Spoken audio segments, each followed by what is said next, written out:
Is it Tom Brady or Bill Belichick? NFL Week 3 is in the books. Who's ahead and who are disappointments? Odell Beckham Jr. versus Josh Norman. How's the NFC East shaping up? Of course, we have our New York sports report, and this show wouldn't be a show without someone going on the bench.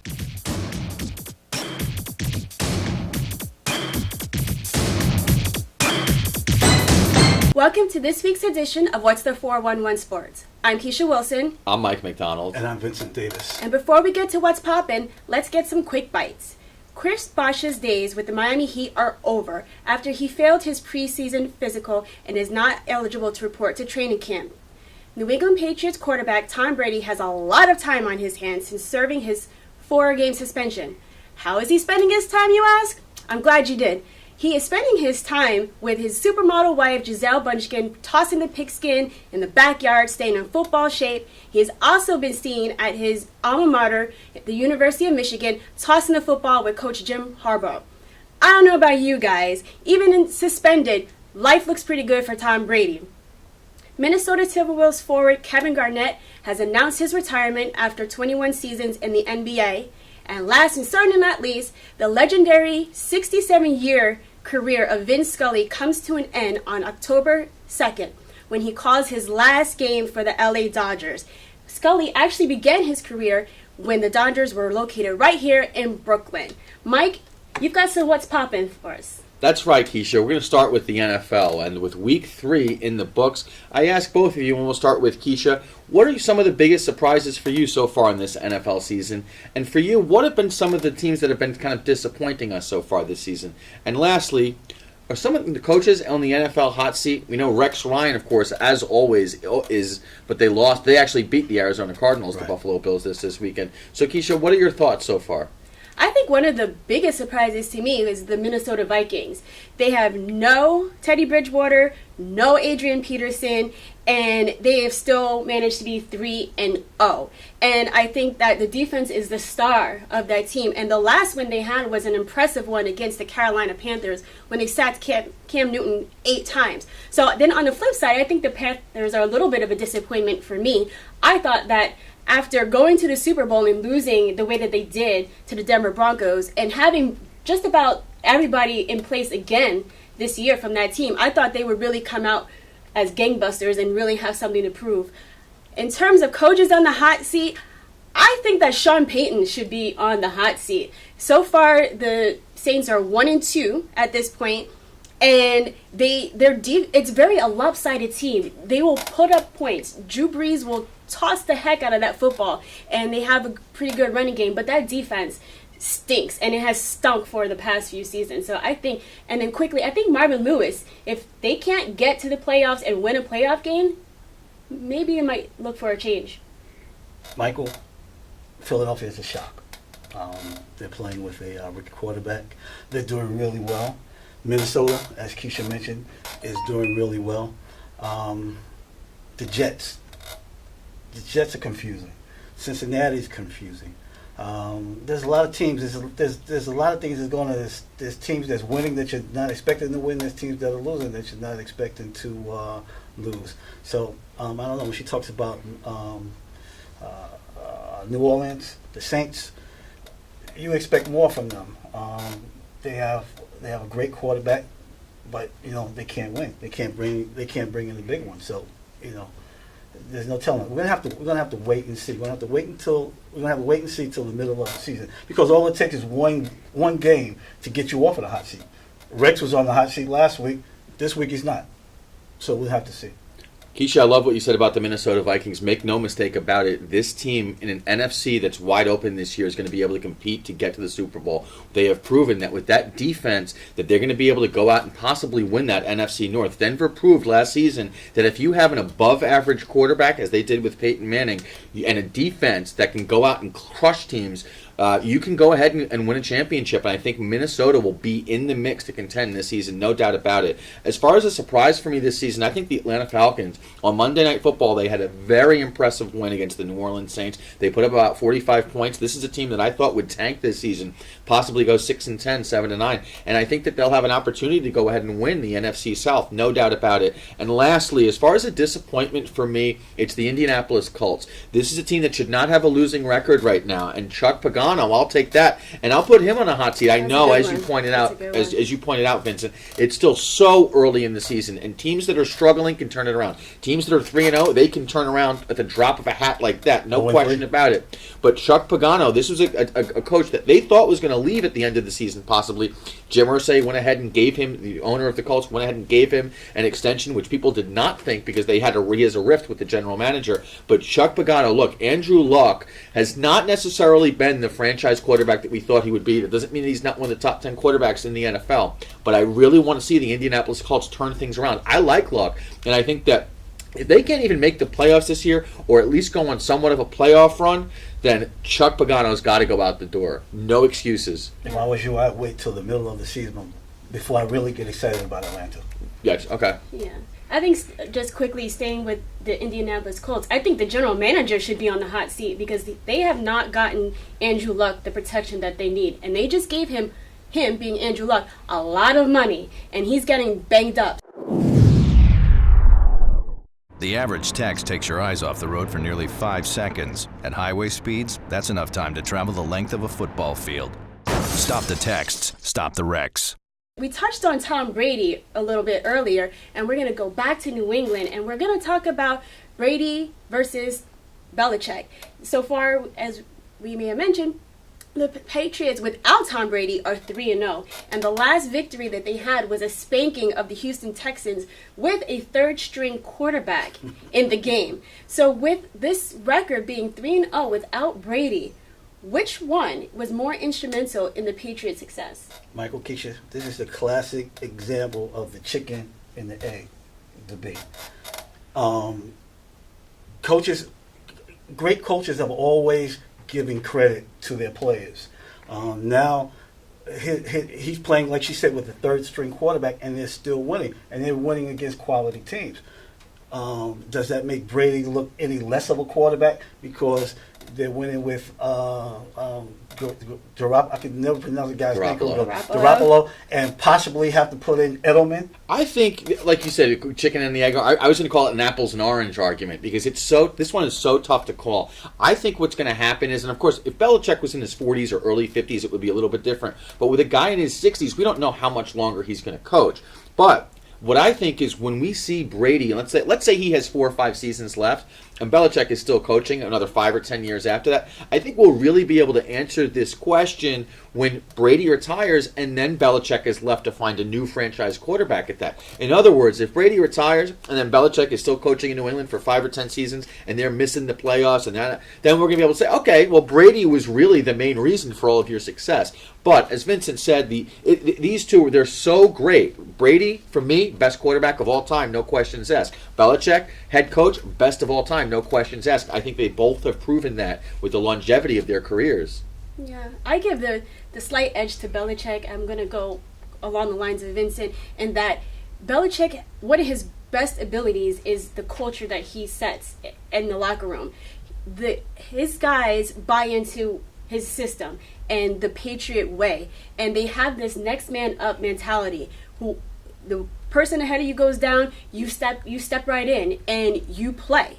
And they seem to always be ready. And Belichick has done it without a lot of superstar talent. He had Tom Brady, and Tom Brady was actually a 6th-round draft pick. Right. And he had Randy Moss for 1 season, but he's been able to just do so much with, good talent. I won't call him mediocre, but never the elite that we've seen. And Belichick has won without Brady. He has a 14-5.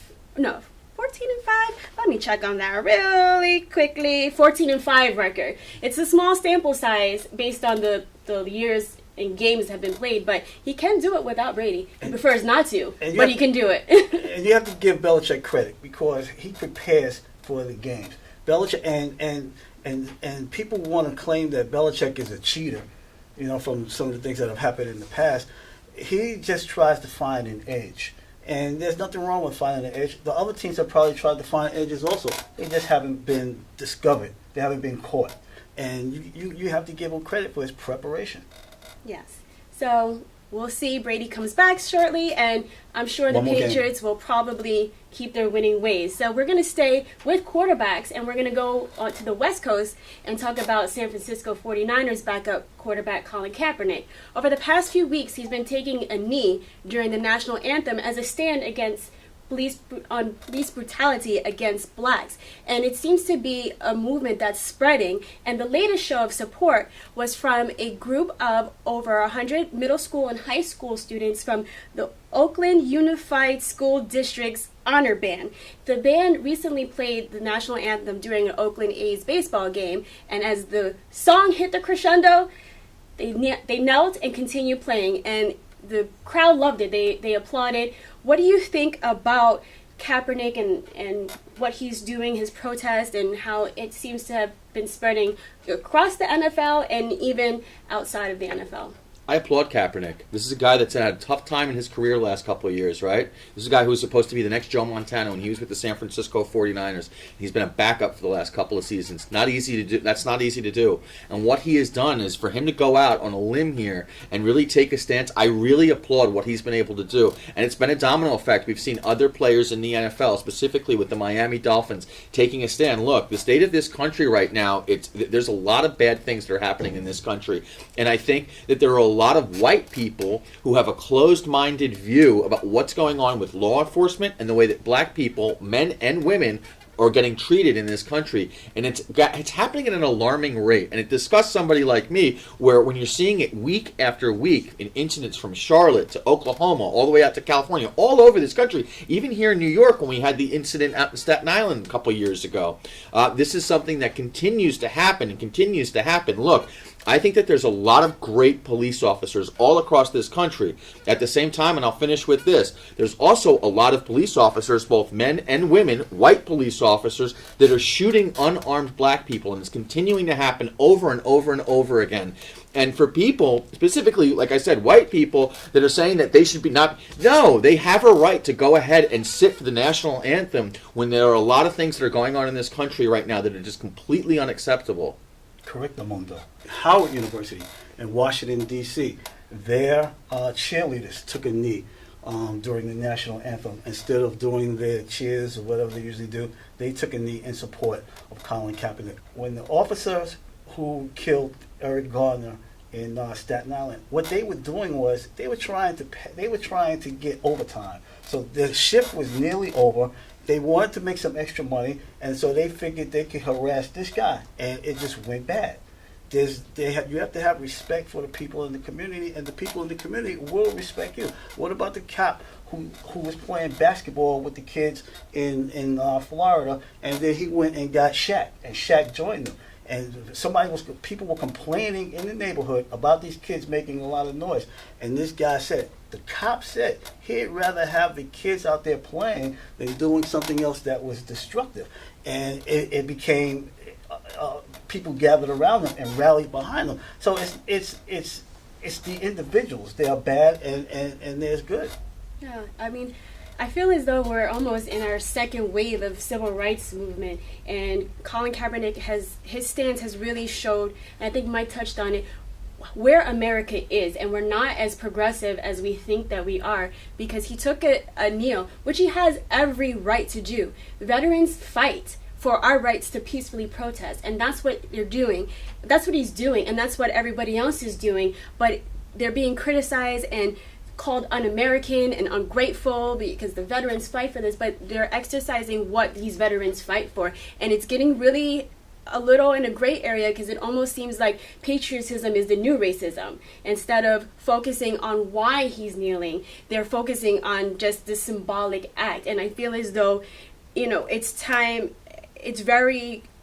times are not becoming comfortable anymore for white people, because brown people are standing up and they're voicing their opinions, which is their right, and you have the majority who wants to control how they say, what the message is, how they say it, how they protest, and I feel as though it's never a right time. It's never comfortable for anyone to protest, because if you go back to Martin Luther King, he marched peacefully with his followers, and dogs were sticked on them, water hoses, and here we are almost, we haven't gotten to water hoses and dogs, but we've got Twitter fingers, and everybody's just voicing these hateful messages. So, I appreciate him willing to take this stand, and I don't criticize him for the timing. So some people say, well, if he was a starting quarterback, he wouldn't have done this, and all, but he seems to be very genuine in his mission, and we'll just see what happens from there. But hey, guys, don't touch that dial, because when we come back, we're talking about my New York Giants,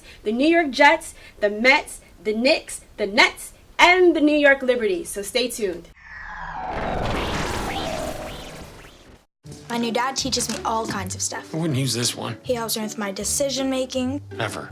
And he's even teaching me how to drive. And that's why cars have bumpers. You don't have to be perfect to be a perfect parent. Thousands of kids in foster care will take you just as you are. Welcome back to What's the 411 Sports. And if you were anything like me, you were licking your chops for the long-awaited matchup between Odell Beckham Jr. and Josh Norman when New York faced Washington.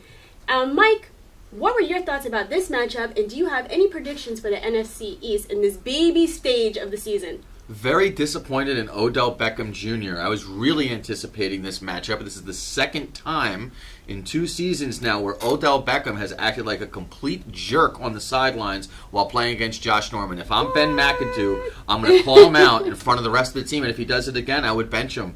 He needs to quit the temper tantrums on the sidelines. I think it's just unacceptable for him to be engaging in this behavior.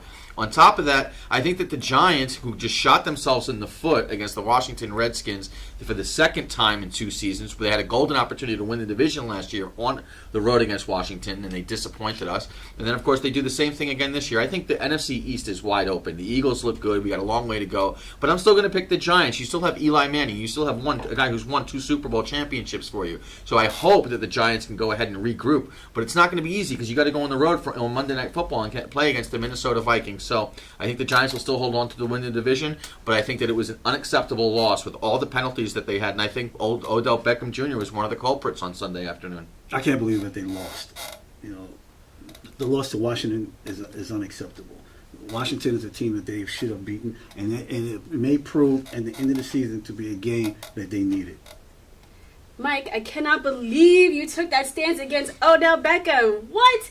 Out of all the penalties from everybody else, Odell was not the reason why they lost. I think I love the passion, and I think he was much more controlled, actually, than last year. In the game, he was composed. He was frustrated because Eli did not give him the ball. He managed to have 7 catches for over 100 yards, but if Eli had thrown the pass on target near the end zone, that would have been a touchdown. If Eli looked to the opposite side of the field, Odell Beckham was wide open, and he did not get him the ball. And that was frustrating, and that's the kind of passion. Now, look, he should bridle it more, but I think I like that passion, and I like that he didn't do it on the field. He saved it for the sidelines and got his frustrations out there.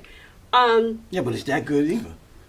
But, do you like, it depends on what you like. You want your players, your team to have fire, to have passion, to want to play. You have Des Bryant, who's also very fiery because he's got passion. He wants the ball. He thinks he's the best out there. And most of the time he is, except when he's against Odell Beckham.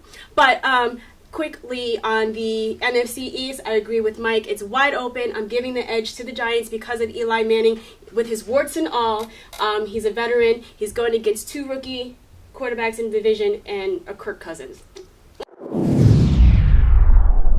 The Giants are at least above 500 at 2-1, but the New York Jets, as we pointed out earlier in the show, have been a disappointment at 1-2. For both of you, what's your take on Gang Green thus far after 3 games in this season? Sunday's game was abysmal. Even the coach lost it in the press conference. They had to bleep him. Not only was he bleeped, you can hear the bleep when he was replaying his report. It was bleep. He was disappointed. Bleep. He was bleep. Bleep. The Jets have averaged 29.5 points in the first 2 games. The first game, granted, was a loss against Cincinnati. The second game was a win against Buffalo. They only scored 3 points in the entire 4 quarters against Who they play? Chiefs. The Chiefs, Kansas City. They go to Kansas City, Arrowhead Stadium. They can only come up with 3 points in the second quarter. They had plenty of time. They had plenty of opportunities to come back and win that game. They could have. They didn't score in the third quarter. They didn't score in the fourth quarter. Yeah. That's not the sign. That's not the sign of a playoff team. Yeah, I mean, speaking of quarterbacks with warts, Ryan Fitzpatrick, holy moly, 6 interceptions. He was Ryan Fitzpatrick that probably made John Elway hesitate and maybe some other GMs hesitate, because he will throw a pick at the worst time. And I feel as though, if he's going to continue on this trajectory, the Jets are going to be in deep trouble, because after a while, your defense can only hold you up for so long if you keep turning the ball over or 3 and outs. He threw an interception at the end of the game. Fitzpatrick looked horrible. He's been very underwhelming so far this season. And I'm a fan of Fitzpatrick. I think the Jets are not. I don't think the Jets are going to make the playoffs this year. It's going to be tough. They're going to have to shape up. But we're going to move from the green on the turf at MetLife Stadium to the green on Shea Stadium. And just when you thought the Mets might have been out of it, the amazing Mets find themselves in the wild card chase. As of this taping, they are 1 game ahead of San Francisco in the wild card race, with 6 more games remaining in the season. Do you guys have any thoughts about the Mets? They may falter because they're playing in Miami against the Marlins. As we all know, their star pitcher passed away on Sunday in a boating accident. Last night, a guy who's never hit a home run before hit a home run in opening up the game. They won 7-4. Miami may have enough enthusiasm, enough incentive, and enough emotion to bring them through these next games and knock the Mets out. With all the injuries that they've had over the course of the last couple of months, I think it's remarkable that the Mets actually have a shot to go ahead and win the NL wild card and compete for a playoff spot. With San Francisco and St. Louis also battering for those 2 spots, it's so up for grabs. Anything can happen over the last week. I will finish with this, though, with Steven Matz, as they found out earlier in the week, out for the season. That's tough news for the Mets. So even if they do wind up getting that NL wild card, I don't see them going the long way. But right now, really all you can hope for is just to get that wild card and make some moves in October. You have some Knicks news, I think, Mike. That's right. Well, earlier, it was last week when Knicks president Phil Jackson says that point guard Derrick Rose is not concerned about his upcoming trial. However, if this trial does go ahead and move forward, it's undoubtedly going to have an impact on this team and on this city. For both of you, as the Knicks get ready and prepare for their training camp and preseason, what's your take on the type of impact that this Derrick Rose situation, this legal drama that he's having, what can this case have on the Knicks and also their fan base here in New York? I mean, I think the Knicks fans should be nervous, because as of now, the trial is set to begin on October 4th, which is the first day, the first preseason game for the Knicks. And he could miss that. He could miss some other practices and other preseason games. And this is the time where you really start to develop your chemistry. And for a person who has the point guard position, that's going to be really important. So, because he needs to have a command of the offense, he needs to know his teammates, things like where they like the ball, how they cut, do they move to the right or the left, and all this stuff. So I think that the Knicks should be more concerned. The Knicks fans should be more concerned, especially because there was a lot of excitement when Derrick Rose and Joakim Noah and Brandon Jennings were signed this year. So I think they have a right to be nervous. Meanwhile, let's go over the Brooklyn Bridge and come right here into Brooklyn and talk about the Nets, who are certainly eager to have a bounce back after a tough season last year. I ask both of you, had the Nets made enough upgrades to their roster to go ahead and compete this year in Brooklyn? Brooklyn was second to last year. They finished right before Philadelphia. This season, the bookies, Vegas, has the Nets dead last in the entire NBA. All right. You can't go against Vegas. But I don't think we should be surprised, actually, that the Nets are at the bottom of the pack. They did not have a great season last year. They changed their coach. They changed their GM. They've got some new players. They've got some players returning from injury. And even the moves that they were able to make, the acquisitions that they were able to make, don't make them a playoff team right away. So I'm not surprised that they are at the bottom of the pack. But in terms of creating buzz, I think the new coach, the new GM created enough buzz because I think fans were tired of losing and really needed a change in management. And that's what they got. And then the buzz continued with Jeremy Lin and Linsanity because, I mean, for some reason, he's just really exciting. He's a marketing dream. So that was more buzz. And nothing creates more buzz like winning. So it's going to be a little bit of a process. It might be a painful process, but I think the Nets have made moves. And once they keep winning, buzz, buzz, buzz. Welcome back to What's the 411 Sports. As you know, every week we put people on the bench. And this week, both Keisha and Vincent are calling somebody out. So I'm going to start with you, Keisha. Who's going on the bench this week? Seattle Mariners catcher Steven Clevenger, get on that bench. You get out of here. Clevenger was suspended from the team without pay after a series of tweets he released in the aftermath of the killing of a black man in Charlotte, which sparked protests in the streets. In his tweets, Clevenger called Black Lives protesters and President Obama pathetic and said that everyone involved should be locked away like animals. Clevenger has since issued an apology. You know, it seems like former football coach and now analyst Mike Ditka and Clevenger attend the same school of thought. Ditka expressed a really narrow, insular comment about Colin Kaepernick's moral stand. He stated, "I have no respect for Colin Kaepernick. He probably has no respect for me. That's his choice. My choice is, I like this country.